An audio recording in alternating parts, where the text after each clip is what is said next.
Hello student, good morning to all of you. In previous lecture we are talk about nucleus. हमने previous lecture में nucleus की study की थी कि what is nucleus and कौन कौन से component या materials जो nucleus में present होते हैं, जैसे कि chromosomes, DNA, ये सारी study हम previous lecture में कर चुके हैं. तो in this video we are going to talk about cytoplasm.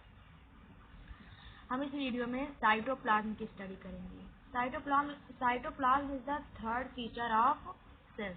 किसी भी सेल्स का थर्ड जो फीचर होता है वो cytoplasm. When we talk about a temporary mount of onion peels, अगर हम बात करते हैं temporary mount of onion peels और ह्यूमन चिक किसी की भी, तो we see a large portion enclose by cell membrane और प्लाज्मा मेम्ब्रेन. तो हमें एक बहुत ही लार्ज पोर्शन दिखता है जो प्लाज्मा मेम्ब्रेन से इनक्लोज है, घिरा हुआ है, right. This region gain very little stain. और ये रीजन कैसा है, ये वो बहुत ही लिटिल स्टेन गेन करता है, यानी बहुत हल्का सा पिंक कलर. अगर आप सेफ्रॉन से स्टेन करो करके आपने स्लाइड बनाई है तो वो क्या लिखेगा, बहुत ही पिंक कलर का अपीयर होगा. This is called cytoplasm. So what is cytoplasm? The fluid content of the cells which is enclosed by plasma membrane, right? The fluid substances of a cell which is enclosed by plasma membrane are called cytoplasm. Cell का वो fluid content जो plasma membrane से covered है, enclosed है, वो क्या है आपका cytoplasm. This region gain very little stain. ये जो रीजन है वो बहुत ही लिटिल स्टेन को गेन करता है, यानी जब आप कलर करते हो with the help of stain और डाई, राइट. तो जो ये रीजन है ये बहुत ही लिटिल स्टेन, बहुत ही हल्के कलर का अपीयर होता है, और आपकी जो प्लाज्मा मेम्ब्रेन है वो डार्क कलर की, यानी डार्क ब्राउन कलर की अपीयर होती है. और जो ये न्यूक्लियस है ये भी आपको डार्क स्टेन्ड होता है, डार्क कलर का अपीयर होता है. तो एक बहुत बड़ा रीजन जो प्लाज्मा मेम्ब्रेन से घिरा हुआ है वो क्या है, आपका साइटोप्लाज्म है. This region gain very little stain, right. Generally cyto means होता है सेल और प्लाज्मा मीन्स होता है फ्लूइड सब्सटेंसेस. जैसे कि आपने पढ़ा nucleoplast. Nucleo means cells and plasm means fluid substances. तो प्लाज्म, कहीं पर प्लाज्म वर्ड आता है तो मतलब फ्लूइड सब्सटेंस, फ्लूइड कंटेंट. और यहाँ पर साइटोप्लाज्म है तो सेल का जो फ्लूइड सब्सटेंसेस है which is enclosed by plasma membrane are called cytoplasm. यही इसकी डेफिनेशन है, सिंपल डेफिनेशन है. The fluid content of cells which is enclosed by plasma membrane are called cytoplasm, right. This cytoplasm contain cell organelles. और इसी cytoplasm में जो ये large region है इसी में क्या होते हैं, बहुत छोटे छोटे कंपोनेंट मौजूद होते हैं. सेल के बहुत छोटे छोटे कंपोनेंट मौजूद होते हैं जिसे which is also called cell organelles. And each cell organelles perform a specific function. और हर सेल ऑर्गेनल्स का अपना एक स्पेसिफिक फंक्शन होता है. ऐसा नहीं है कि एक सेल ऑर्गेनल सभी फंक्शन को कर लेगा. जैसे कि फॉर एग्जांपल माइटोकॉन्ड्रिया है तो वो एनर्जी को भी प्रोड्यूस करेगा और फोटोसिंथेसिस करेगा. ऐसा नहीं होता है. Each cell organelle perform a specific function. हर सेल ऑर्गेनल्स का अपना एक स्पेसिफिक फंक्शन होता है. क्लियर. तो जो सेल ऑर्गेनल्स इसमें मौजूद होते हैं, राइट, सेल ऑर्गेनल्स प्रेजेंट है, राइट. तो सेल ऑर्गेनल्स जो प्रेजेंस है वो एक फीचर है यूकैरियोटिक का, because prokaryotic lack cell organelles. Prokaryotic cells में कोई भी सेल ऑर्गेनल मौजूद नहीं होते. हम ओनियन पील्स की बात कर रहे हैं, प्लांट सेल की बात कर रहे हैं. तो plant cell is a type of eukaryotic cell. And onion peels की जो सेल्स है के साइटोप्लाज्म में बहुत सारे सेल ऑर्गेनल्स मौजूद हैं, because these cells are eukaryotic, right. वो सेल्स कैसी है, यूकैरियोटिक है. तो जो ये सेल ऑर्गेनल्स इसमें मौजूद हैं, जैसे हमने कहा कि न्यूक्लियस है तो ये क्या है, न्यूक्लियर मेम्ब्रेन से घिरा हुआ है. सेल है तो ये किससे घिरी हुई है, प्लाज्मा मेम्ब्रेन से, राइट. जो क्या करती है, इसको एक्सटर्नल से सेपरेट करती है, एक्सटर्नल मीडियम से सेपरेट करती है. तो जो इसमें बहुत छोटे छोटे मेम्ब्रेन जो जो बहुत छोटे छोटे सेल ऑर्गेनल्स मौजूद होते हैं, इनके पास भी मेम्ब्रेन होती है. ये मेम्ब्रेन बाउंड होते हैं. इनके चारों तरफ जो सेल ऑर्गेनल्स है जैसे कि mitochondria, Golgi apparatus endoplasmic reticulum, ये सारी जो सेल ऑर्गेनल्स हैं जो साइटोप्लाज्म में मौजूद है, इसमें भी क्या होती है, इनके भी चारों तरफ अराउंड क्या होती है, मेम्ब्रेन होती है। ये भी मेम्ब्रेन बाउंड होते हैं। क्या होते हैं, मेम्ब्रेन बाउंड। ऐसा नहीं है इसी साइटोप्लाज्म में एकदम घुले रहे, ऐसा नहीं होता। वो सब क्या होते हैं, मेम्ब्रेन बाउंड। जिस तरीके से न्यूक्लियस मेम्ब्रेन बाउंड होता है डबल लेयर न्यूक्लियर मेम्ब्रेन से, उसी तरीके से जो सेल ऑर्गेनल्स हैं उनके पास भी मेम्ब्रेन होती है, वो भी मेम्ब्रेन बाउंड होते हैं। और जो सेल ऑर्गेनल्स की मेम्ब्रेन है वो उनका structure just like plasma membrane, जैसे प्लाज्मा मेम्ब्रेन में बहुत सारे पोर्स होते हैं, न्यूक्लियर मेम्ब्रेन्स में बहुत सारे पोर्स होते हैं, उसी तरीके से membrane of cell organelles have many pores. उसके बाद भी बहुत सारे पोर्स होते हैं, क्योंकि वहाँ पर भी सब्सटेंसेस को ट्रांसफर होना है, सेल ऑर्गेनल से साइटोप्लाज्म में जाना है या न्यूक्लियस तक पहुँचना है, तो मेम्ब्रेन का पोरस होना जरूरी है। जब मेम्ब्रेन में पोर्स होंगे तभी तो सब्सटेंसेस मूव करेंगे, राइट। तो cytoplasm contain many little structure called cytoplasm which are enclosed by membrane, जो कि मेम्ब्रेन से इनक्लोज होते हैं, घिरे हुए होते हैं। मेम्ब्रेन का बहुत ही इंपॉर्टेंट सिग्निफिकेंस है। जो किसी भी मेम्ब्रेन का जो सिग्निफिकेंस है हम एक वायरस के एग्जांपल से समझ सकते हैं। जैसे कि मैंने कहा कि all living organism made up of cells, जितने भी लिविंग ऑर्गेनिज्म है वो सब सेल से मेड अप है, सेल से बने हुए हैं।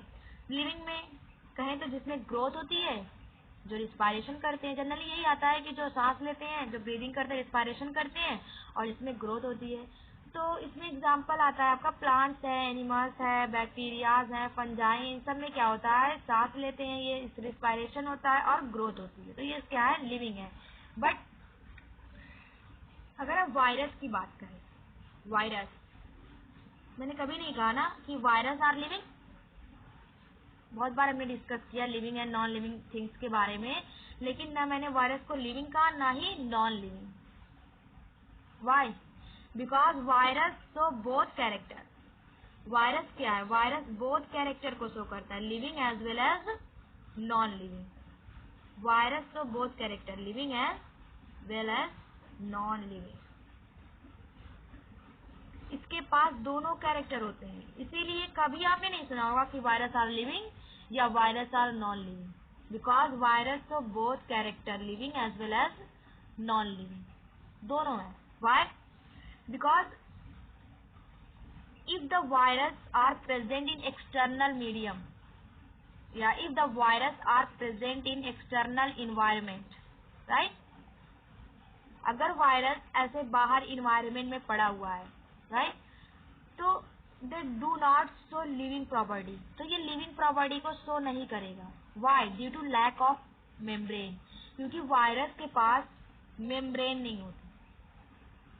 क्या नहीं होता उसमें? मेम्ब्रेन नहीं होती है, कोई भी मेम्ब्रेन मौजूद नहीं है वायरस में। अगर ये आउटसाइड लिविंग सिस्टम यानी लिविंग सिस्टम से बाहर है, ऐसे ही इन्वायरमेंट में पड़ा हुआ, तो जस्ट लाइक अ क्रिस्टल, जैसे आपने देखा सिलिका जिसको बालू कहते हैं, राइट, उसके छोटे छोटे क्रिस्टल होते हैं ना, छोटे छोटे पार्टिकल, उसी तरीके से ये वायरस भी ऐसे ही पड़ा रहेगा, कोई एक्टिविटी इसमें नहीं होगी, ना ही ये ब्रीथ करेगा, ना ही इसमें कोई ग्रोथ होगी, कुछ नहीं होगा, एकदम क्रिस्टल के फॉर्म में ऐसे ही पड़ा रहेगा। वाई? क्योंकि इसके पास कोई मेम्ब्रेन ही नहीं होती है। मेम्ब्रेन के थ्रू ही ऑस्मोसिस होगी, गैसेस का एक्सचेंज होता है, इसके थ्रू ब्रीदिंग होती है, वाटर का एब्जॉर्प्शन होता है, वाटर सारे प्रोसेस के लिए बहुत ही ज्यादा जरूरी है, तो इसमें कोई भी मेम्ब्रेन नहीं होती है, क्लियर। और इसमें प्रोटोप्लाज्म भी एब्सेंट होता है। प्रोटोप्लाज्म मतलब साइटोप्लाज्म एंड न्यूक्लियोप्लाज्म, ये दोनों चीजें क्या होती हैं, एब्सेंट होती है। Virus lack any membrane, lack of protoplasm, उसके पास प्रोटोप्लाज्म भी नहीं होता, तो इसकी वजह से इसके पास कोई भी लिविंग प्रॉपर्टी नहीं है। बट व्हेन दीज वायरस, जो यहाँ पर पड़ा हुआ है, when virus enter in the living system, into the living system, अगर वायरस किसी लिविंग सिस्टम में इंटर कर जाता है, सपोज लिविंग कहें तो plant, animals, bacteria, fungi, right, यही सब है लिविंग। तो अगर किसी चीज के भी थ्रू, जैसे एयर करंट है, वाटर करंट है, इसके थ्रू अगर ये वायरस किसी लिविंग बॉडी में इंटर कर जाता है, प्लांट की, एनिमल्स की, बैक्टीरिया की या फिर फंजाई की, तो ये कैसा वर्क करने लगता है, लिविंग। ये कैसा बिहेव करेगा, लिविंग थिंग की तरह बिहेव करने लगता है। कैसे? क्योंकि जैसे ही ये वायरस वाटर के थ्रू या एयर करंट के थ्रू किसी प्लांट या एनिमल्स या बैक्टीरिया लिविंग बॉडी में इंटर करता है, दे यूज इट्स सेल मशीनरी। कि क्या करेगा, जिसमें इंटर करेगा, सपोज हम मान लेते हैं कि ये एक प्लांट है, नहीं एक एनिमल्स है, एनिमल्स की बॉडी है, क्लियर, और ये एक वायरस है और ये एनिमल्स की बॉडी है। सपोज एयर करंट के थ्रू ये वायरस एनिमल्स की बॉडी में इंटर करेगा। एनिमल्स आर लिविंग, यहाँ पर कुछ भी हो सकता है, बैक्टीरिया भी हो सकते हैं, फंजाई हो सकता है, प्लांट हो सकता है, लेकिन हमने एग्जांपल लिया है एनिमल्स का, ठीक है। तो ये एयर करंट के थ्रू अगर ये वायरस इसकी बॉडी में, एनिमल्स की बॉडी में इंटर कर जाएगा, तो दे यूज इट सेल मशीनरी। ये वायरस क्या करेगा, इसी की सेल मशीनरी का इस्तेमाल करेगा, क्लियर, और क्या करेगा, खुद को मल्टीप्लाई करेगा, अपने नंबर को इंक्रीज करेगा। मल्टीप्लाई करना भाई, 1 से 2, 2 से 3, 4, 5, 6, इस तरीके से बहुत सारे वायरस हो जाएंगे। तो जो मल्टीप्लाई का होगा, मल्टीप्लीकेशन जो होगा वायरस का, मल्टीप्लीकेशन मतलब रिप्रोडक्शन, राइट, मल्टीप्लाई करना 1 से 2, 2 से 4, राइट। तो ये क्या है, एक लिविंग कैरेक्टर है। कोई भी चीज मल्टीप्लाई हो रही है मतलब वो लिविंग है, क्योंकि नॉन लिविंग चीजें मल्टीप्लाई नहीं होती है। एक पेन है तो ये एक ही रहेगी, इससे 2 नहीं होगा, क्योंकि ये नॉन लिविंग है। लेकिन अगर एक आपका मॉस्किटो है तो वो जब मल्टीप्लाई करेगा, रिप्रोड्यूस होगा, तो वो अपने नंबर को इंक्रीज कर सकता है। क्यों, वो क्योंकि वो लिविंग थिंग्स है, राइट। उसी तरीके से वायरस तो both character, living and non living. When virus are placed in external environment, they do not show any living property. ये किसी भी लिविंग प्रॉपर्टी को शो नहीं करेगा, राइट, ये ऐसे ही पड़ा रहेगा। But when virus enter inside the living system, they use its cell machinery and multiply which show living thing। जो किसको शो कर रहा है, किसी लिविंग थिंग को। That why virus is also called living, connecting link between living and non living object. इसी वजह से जो वायरस को लिविंग एंड नॉन लिविंग के बीच की कनेक्टिंग लिंक कहते हैं। आपने पढ़ा होगा euglena are connecting link between plant and animals, क्योंकि यूग्लिना एक ऐसा एनिमल्स है जो अपना फूड ओन प्रिपेयर करता है with the help of chloroplast, क्योंकि उसमें क्लोरोप्लास्ट मौजूद होता है, जबकि किसी भी एनिमल सेल्स में क्लोरोप्लास्ट मौजूद नहीं होता है। सिर्फ यूग्लिना एक ऐसा एनिमल है जिसमें क्लोरोप्लास्ट होता है, जिसकी वजह से वो प्लांट एंड एनिमल दोनों के कैरेक्टर को शो करता है। इसीलिए यूग्लिना क्या कहते हैं, euglena is a connecting link. Euglena is a connecting link between plant and animals, right. उसी तरीके से वायरस है, virus is connecting link between living and non living things. अगर आपसे कोई भी पूछता है कि why virus is connecting link between living and non living things, तो आपका आंसर होगा because virus show both character, living as well as non living, clear. और अगर आपसे कोई ये पूछता है कि क्यों virus living and non living character को शो करता है, क्यों वो दोनों कैरेक्टर को शो करता है, तो आपका आंसर होगा because virus lack any membrane. Virus के पास कोई भी मेम्ब्रेन नहीं होती। वायरस लैक साइटोप्लाज्म और प्रोटोप्लाज्म, वायरस के पास कोई भी प्रोटोप्लाज्म मौजूद नहीं होता है। जब लिविंग फ्लूइड सब्सटेंस नहीं है, मेम्ब्रेन नहीं है, तो वायरस क्या करेगा, नॉन लिविंग थिंग की तरह रहेगा। लेकिन जब इसे कोई होस्ट मिल गया, यानी कोई लिविंग बॉडी मिल गई, कोई एनिमल्स मिल गया, कोई प्लांट मिल गया, जो और एनिमल्स प्लांट में क्या होगा, रिस्पायरेशन होगा, हर तरीके की प्रोसेस होगी, राइट। तो वो वायरस क्या करेगा, उसी एनिमल्स या प्लांट की मशीनरी का यूज करेगा, एनर्जी लेगा और अपने आप को मल्टीप्लाई करेगा, यानी अपने नंबर को बढ़ाएगा, रिप्रोड्यूस होगा, रिप्रोडक्शन करेगा। तो इस वजह से वो क्या है, एक लिविंग थिंग की तरह बिहेव करेगा, क्लियर। तो ये था आपका वायरस। आपने जाना what is cytoplasm and why virus is also called connecting link between plant and living and non living things, clear. Next है आपका सेल ऑर्गेनल्स। डिफिनेशन मैंने बता दी है, the membrane bound little structure the membrane bound little, बहुत छोटे छोटे होते हैं, structure which are present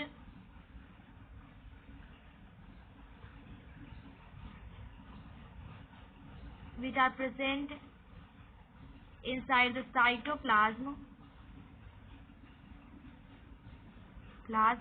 of eukaryotic cell. ये लिखना जरूरी है, eukaryotic cell.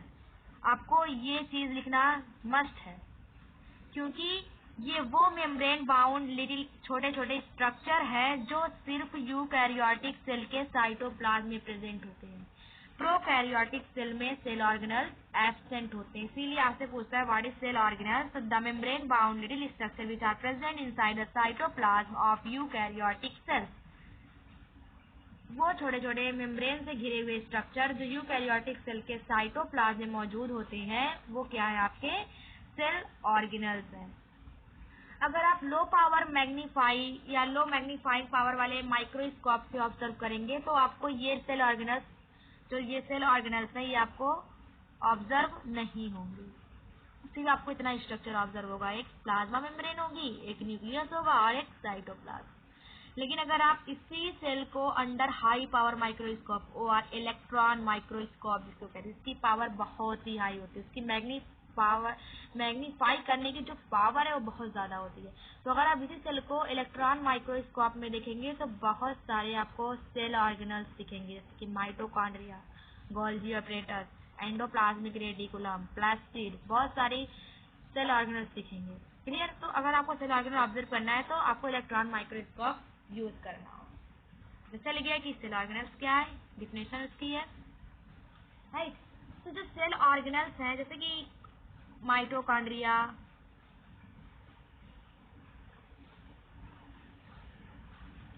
ER, endoplasmic reticulum etcetera, ये सब क्या है? हमने कहा मेम्ब्रेन बाउंड। ये सब भी क्या होते हैं? मेम्ब्रेन बाउंड स्ट्रक्चर है। क्लियर? जैसे मैंने कहा न्यूक्लियस क्या होता है? डबल मेम्ब्रेन से कवर्ड होता है, outer nuclear membrane and inner nuclear membrane, right. उसी तरीके से जो ये माइटोकॉन्ड्रिया है, जो सेल ऑर्गेनल्स है, ये सब मेम्ब्रेन बाउंड होते हैं, मेम्ब्रेन से कवर्ड होते हैं। क्लियर? तो जो mitochondria, endoplasmic reticulum, chloroplast and Golgi apparatus,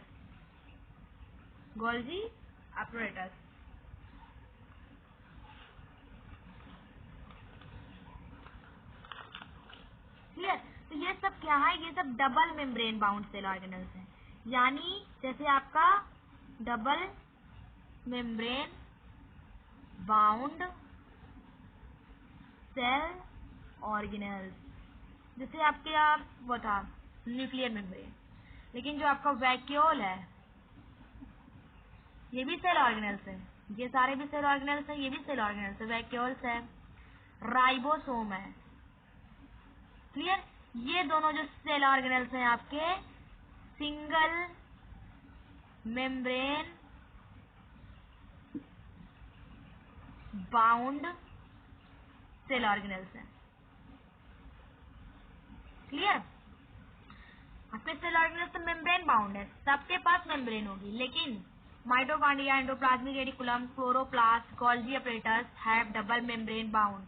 ये सब डबल मेम्ब्रेन से घिरे हुए हैं, और जो वैक्यूल और राइबोसोम है, ये सिंगल मेम्ब्रेन से घिरा हुआ है। क्लियर? चलिए स्टार्ट करते हैं फर्स्ट सेल ऑर्गेनल्स, जो कि आपके एनसीईआरटी में दिया गया है, ईआर, एंडोप्लाज्मिक रेटिकुलम। ये आपका फर्स्ट सेल ऑर्गेनल्स है, एनसीईआरटी में दिया गया है।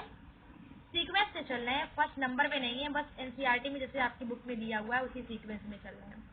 तो ये एंडोप्लाज्मिक रेटिकुलम आपका सेल ऑर्गेनल्स है, ईआर इसको कह सकते हैं सिंपली।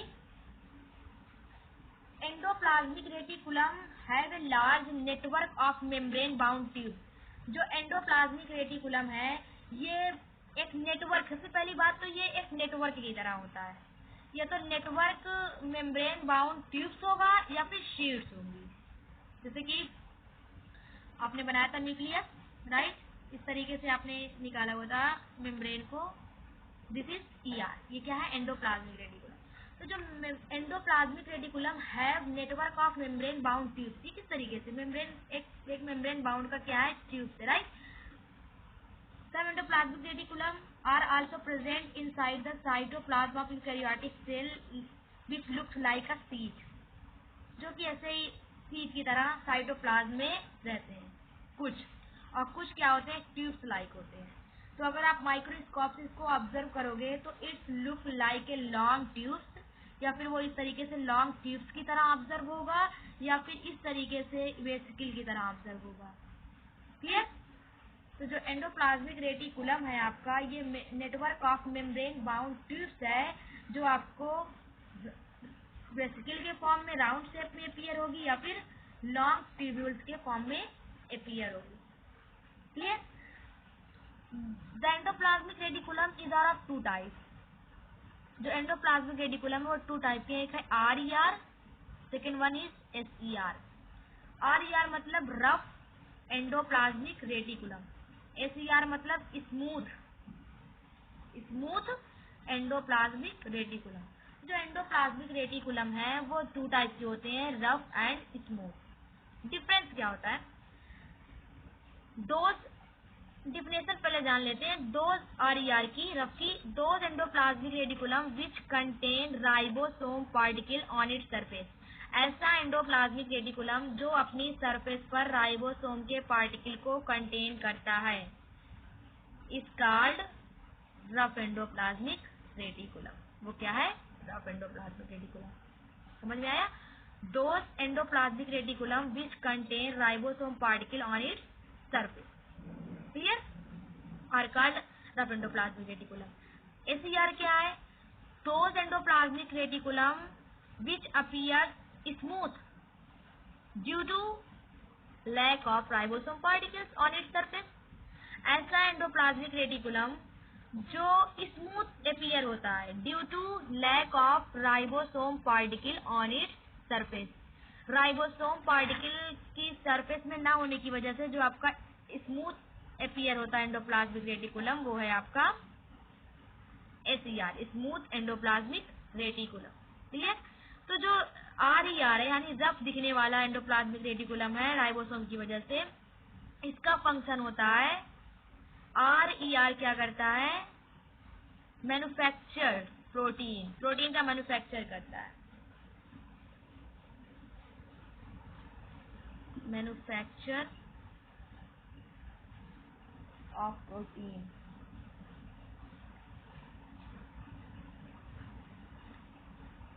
और SER manufacture of lipid. Clear. What is endoplasmic reticulum? Endoplasmic reticulum A network of membrane bound tubes or sheets, right? The endoplasmic reticulum first time discovered by K.R. Porter। K.R. Porter ने इसे first time discover किया था। This endoplasmic reticulum is of two types, rough endoplasmic reticulum and second is smooth endoplasmic reticulum. What is rough endoplasmic reticulum? Rough endoplasmic reticulum are those endoplasmic reticulum which contain ribosome particles on its surface। ऐसे endoplasmic reticulum जो अपने surface पर ribosome के particle को contain करते हैं। Clear. SER क्या है, those endoplasmic reticulum which appear, क्या है, which appear smooth. Clear. SER है which appear smooth due to lack of ribosome particles on its surface. Clear. ऐसा एंडोप्लाज्मिक रेटिकुलम जो स्मूथ अपीयर होता है, क्यों होता है, due to lack of ribosome particles on its surface, क्योंकि इसमें राइबोसोम के पार्टिकल्स नहीं होते। फंक्शन क्या होता है, RER मैन्युफैक्चर, RER का फंक्शन जान लेते हैं। मैन्युफैक्चर ऑफ प्रोटीन, ये प्रोटीन को बनाता है, कैसे, बिकॉज इट कंटेन राइबोसोम, और जो राइबोसोम है वो प्रोटीन की फैक्ट्री है। Ribosome is also called protein factory, क्योंकि राइबोसोम जहां पर भी होगा वहां पर प्रोटीन की सिंथेसिस होगी, क्योंकि जो प्रोटीन की सिंथेसिस करता है वो आपका राइबोसोम है। तो जो RER है ये अपने ऊपर क्या, अपने सरफेस पर राइबोसोम को कंटेन करता है। इसकी वजह से इसका फंक्शन क्या है, मैन्युफैक्चर ऑफ प्रोटीन। और स्मूथ एंडोप्लाज्मिक रेटिकुलम पे राइबोसोम नहीं होते, इसीलिए प्रोटीन की सिंथेसिस नहीं करता। ये किसकी सिंथेसिस करता है, लिपिड की। क्लियर, ये लिपिड की सिंथेसिस करता है। इसके अलावा एक प्रोसेस है एंडोप्लाज्मिक रेटिकुलम में,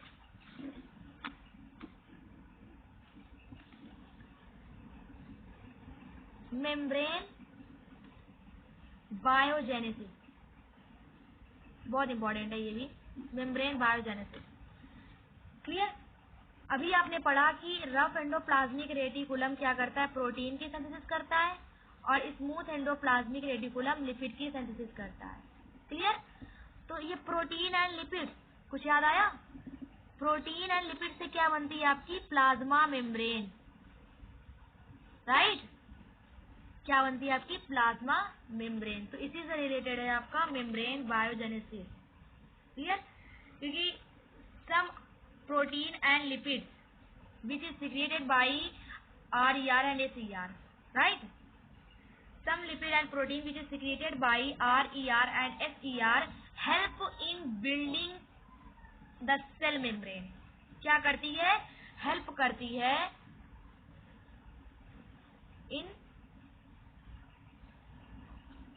बिल्डिंग ऑफ सेल मेम्ब्रेन।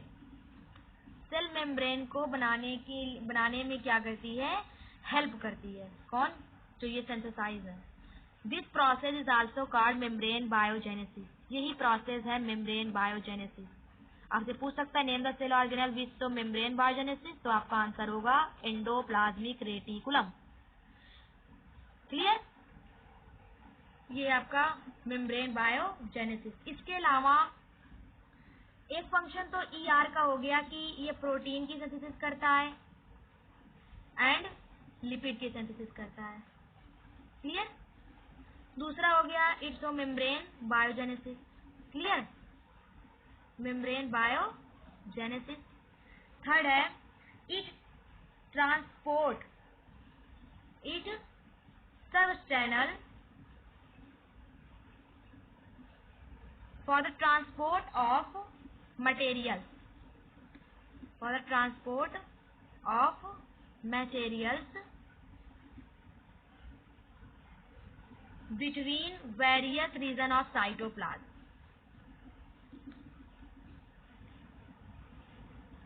ये एक चैनल प्रोवाइड करता है सबस्टांसेस को ट्रांसपोर्ट होने के लिए, क्योंकि अगर सेल है, साइटोप्लाज्म है, न्यूक्लियस है, बहुत सारे सेल ऑर्गेनेल्स है, तो क्या जगह प्रोटीन है, लिपिड्स है, वाटर है, सबको क्या करना है, जगह दूसरे जगह पे जाना है, सबको जरूरत है हर चीज की। तो जो सबस्टांसेस का मूवमेंट होता है, ट्रांसपोर्टेशन होता है साइटोप्लाज्म में, OR between cytoplasm and nucleus, cytoplasm में या फिर साइटोप्लाज्म एंड न्यूक्लियस के बीच में, वो किसके थ्रू, उसके लिए जो चैनल बनाने का वर्क करता है, जो रास्ता बनाता है, वो है आपका एंडोप्लाज्मिक रेटिकुलम। इसके अलावा एंडोप्लाज्मिक रेटिकुलम क्या करता है, प्रोवाइड करता है साइटोप्लाज्मिक फ्रेमवर्क, साइटोप्लाज्मिक फ्रेमवर्क बनाता है। क्लियर, इसके अलावा वर्टिब्रेट्स जो एनिमल्स होते हैं, आगे पढ़ेंगे कि वर्टिब्रेट्स क्या हैं। वर्टिब्रेट्स एनिमल की जो लीवर सेल्स हैं उसमें क्या करता है, ये डिटॉक्सिफिकेशन का वर्क करता है, डिटॉक्सीफाई करता है सबस्टांसेस को, डिटॉक्सीफाई करता है सबस्टांसेस को। क्लियर, तो उसका फंक्शन है, वर्टिब्रेट्स की लीवर सेल्स में SER मौजूद होते हैं, जिसका फंक्शन क्या होता है, डिटॉक्सीफाई करना सबस्टांसेस को। तो इतने सारे फंक्शन होते हैं एंडोप्लाज्मिक रेटिकुलम के। क्लियर, तो नेक्स्ट वीडियो में हम डिस्कस करेंगे mitochondria. Thanks for watching this video.